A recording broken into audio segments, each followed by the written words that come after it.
C'est l'heure de notre série de la semaine consacrée aux fortifications dont la Lorraine est le plus grand musée à ciel ouvert. On y trouve des châteaux, des forteresses édifiées par Vauban et des ouvrages de la ligne Maginot, mais aussi, moins connus, des forts serrés de rivière. Découverte avec Laurent Parisot, Elliot Francom et Théo Vanier.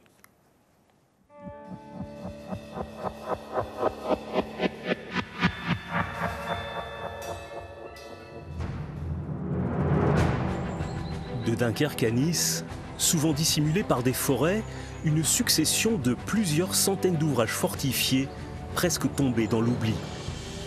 Né de la défaite de 1870, le système serré de rivière est parfois considéré comme une révolution dans l'histoire de l'architecture militaire.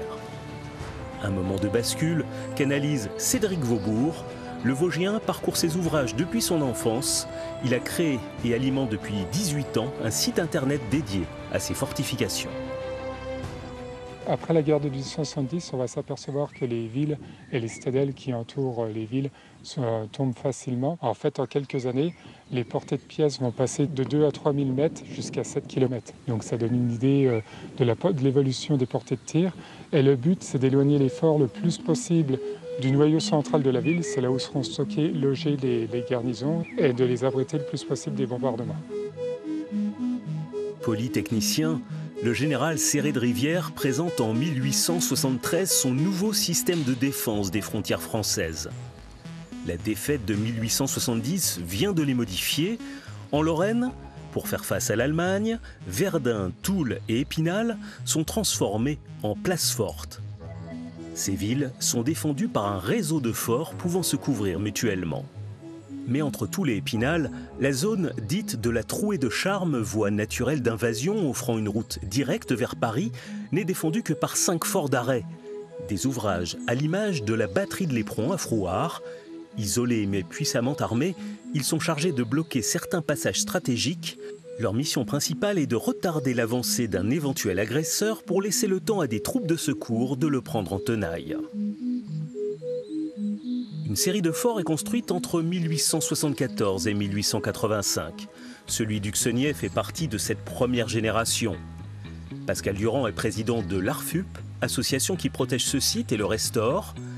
Dans ses couloirs, une petite ville capable d'accueillir une garnison de 250 hommes avec ses logements, ses citernes d'eau potable, sa cuisine et ses réserves de nourriture pour 3 mois. On retrouve les éléments du château fort médiéval. On retrouve des croisées d'ogives, des voûtes en briques, en pierre, enfin tous les matériaux sont réunis. Et c'est vraiment, ce sont des bijoux d'orfèvrerie, quoi. Les escaliers en colimaçon, c'est vraiment splendide. Mais en 1885, ces bijoux de maçonnerie deviennent obsolètes. L'invention de nouveaux explosifs permet à l'artillerie de percer les murs de ces fortifications. Une modernisation est nécessaire, mais des centaines de millions de francs ont déjà été dépensés. Seuls les forts les plus stratégiques sont recouverts de béton.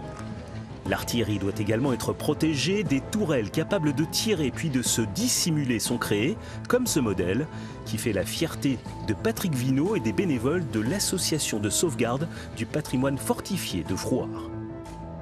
C'est formidable à l'époque ce qu'ils ont fait. Ce modèle, c'est un modèle 1880.